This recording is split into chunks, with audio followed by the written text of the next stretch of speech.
નમસ્કાર શિક્ષક મિત્રો, આગામી સમયમાં આવનાર ટાટ એચ અને ટાટ એચએસમાં શૈક્ષણિક મનોવિજ્ઞાન 15 માર્કનો ટોપિક છે અને આ ટોપિકમાં એક મુદ્દો છે તરુણાવસ્થા. તો ચાલો તેને સંદર્ભિત આપણે થોડાક મોસ્ટ એમપી એમસીક્યુ જોઈએ. સૌપ્રથમ છે કોના જણાવ્યા પ્રમાણે તરુણાવસ્થા 11 થી 21 વર્ષ સુધી વિસ્તરેલી હોય છે. એ છે જર્સીલ્ડ, બી છે ડોક્ટર પાંડે, સી છે ફિકનબર્ગ, ડી છે હેલિંગહર્સ્ટ. તો જવાબ આપણો આવશે હેલિંગહર્સ્ટ. બીજું છે કોને જીવનની વસંત કહી છે? યુવાવસ્થા, તરુણાવસ્થા, મુગ્ધાવસ્થા કે પ્રૌઢાવસ્થા? તો જવાબ આવશે તરુણાવસ્થા. મિત્રો, જો તમને જવાબ આવડતા હોય તો કોમેન્ટ બોક્સમાં જરૂર જવાબ તમારા મોકલજો અમને. અને તમને જો વિડીયો સારો લાગે તો ચેનલને લાઇક અને સબસ્ક્રાઇબ જરૂર કરજો. આ ઉપરાંત તમારા જે શિક્ષક મિત્રો છે તે શિક્ષક બનવાની તૈયારી કરે છે એને પણ જરૂર ને જરૂર મોકલજો. ત્રીજું છે તરુણાવસ્થાનો ગાળો કેવો હોય છે? તો વિચારમગ્ન, સંજવાત, સંઘર્ષ કે સુપ્તાવસ્થા. તેમાં ઓપ્શનો આપેલા છે, તમે જોઈ શકો છો. એમાં આપણો તરુણાવસ્થાનો જે ગાળો છે એ સંજાવાત અને સંઘર્ષનો હોય છે, એટલે કે ઓપ્શન બીજો છે, બી 2 અને 3 એ સાચું છે.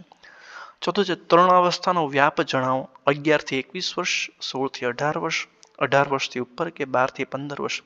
તો જવાબ છે 11 થી 21 વર્ષ.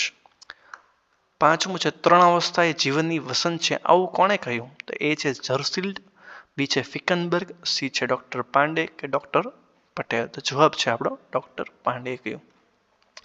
છઠ્ઠું છે તરુણ્યા તો વ્યક્તિની બાલ્યાવસ્થાથી શરૂ કરીને પુખ્તતા સુધીના સમયને વિકસિત કરતી અને આકારિત કરતી અવસ્થા છે, આવું કોણે માનવું છે? એ છે ફિકનબર્ગ, બી છે હોલિંગવર્થ, સી છે જર્સીલ્ડ કે ડોક્ટર પાંડે? તો જવાબ છે જર્સીલ્ડ.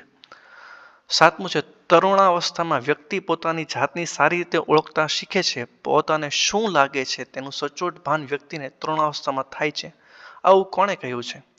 Doctor Pande, doctor R S. પટેલે, સી પ્રોફેસર ત્રિવેદીએ કે ડોક્ટર ફિકેનબર્ગે? તો જવાબ આવશે ડોક્ટર ફિકેનબર્ગ. આઠમું છે તરુણાવસ્થાને કેટલા વિભાગમાં વિભાજિત કરી શકાય? એ છે 2, બી છે 3, સી છે 4 કે ડી છે 6? તો જવાબ આવશે 4 વિભાગમાં વિભાજિત કરી શકાય. નવમું છે નીચેનામાંથી કઈ અવસ્થા તરુણાવસ્થાનો ભાગ નથી? એ છે પૂર્વ તરુણાવસ્થા અને પ્રારંભિક તરુણાવસ્થા, બી છે યુવા તરુણાવસ્થા, સી છે મધ્ય તરુણાવસ્થા, ડી છે ઉત્તર તરુણાવસ્થા? તો જવાબ આવડો છે યુવા તરુણાવસ્થા. દસમું છે તરુણાવસ્થામાં મસ્તિષ્કનું વજન કેટલા ગ્રામ હોય છે? એ છે 1000 થી 1200 ગ્રામ, બી છે 1000 થી 1300 ગ્રામ, સી છે 1200 થી 1400 ગ્રામ કે ડી છે 1200 થી 1500 ગ્રામ? તો જવાબ છે સી 1200 થી 1400 ગ્રામની વચ્ચે આપણું વજન હોય છે તરુણાવસ્થાનું. બીજું 11મું છે તરુણાવસ્થામાં મસ્તિષ્કનું એવરેજ વજન કેટલું હોય છે? તો જવાબ છે 1375 જેટલું એવરેજ વજન હોય છે. 12મું છે તરુણાવસ્થાના ઊંચાઈમાં થતા ફેરફાર નીચેમાંથી કયું ખોટું છે? તો તમને જો એટલા ઓપ્શન આપેલા છે એમાંથી આપણો સાચો જવાબ જે છે તે આપણો ડી છે કે 18 વર્ષની ઉંમરે છોકરાની ઊંચાઈ 67.5 ઇંચ અને છોકરીની ઊંચાઈ 64.8 ઇંચની આજુબાજુમાં હોય છે. તરુણાવસ્થામાં કેવી અવસ્થા નથી? તો કે એ અસંદિગ્ધ, બી છે પ્રશ્નાવસ્થા, સી છે કટોકટીની અવસ્થા, ડી છે પરિવર્તનની અવસ્થા? તો જવાબ આપણો એ છે અસંદિગ્ધ અવસ્થા, એ નથી. 14 તરુણાવસ્થા શાનો ગાળો નથી? એ છે તોફાનનો, બી છે ઝંઝાવતનો, સી છે તીવ્ર ખેંચતાણનો કે ડી છે આઘાતનો? તો જવાબ છે આઘાતનો એ ગાળો નથી. 15મું છે તરુણાવસ્થામાં તરુણોને માર્ગદર્શન ન આપવાથી શું થાય? જો માર્ગદર્શન ન આપવાથી શું થાય એવું કીધું છે, તો એ છે રૂઢિચુસ્ત બને, બી છે વિજાતીય આકર્ષણ પ્રબળ બને, સી મિત્રવત્વ વધતું જ જાય અને ડી જાત સાથે સંઘર્ષ અનુભવે? તો ડી જે છે એ સાચું છે કે જાત સાથે એ સંઘર્ષમાં અનુભવતો હોય છે. 16મું જીવનની સંદિગ્ધ અવસ્થા કઈ છે? તો એ છે પ્રૌઢાવસ્થા, બી છે બાલ્યાવસ્થા, સી છે યુવાવસ્થા, ડી છે તરુણાવસ્થા? તો જવાબ આપણો છે તરુણાવસ્થા. 17મું છે તારુણ્ય શિક્ષણ એડલ્ટ એજ્યુકેશનની તાલીમ શિક્ષકોને કઈ સંસ્થા આપે છે? એ છે જીસીઈઆરટી, બી છે આઈઆઈએમ, સી છે પીટીટીઆઈ, ડી છે આઈઆઈટીઈ? તો જવાબ છે જીસીઈઆરટી હંમેશા આપતી હોય છે.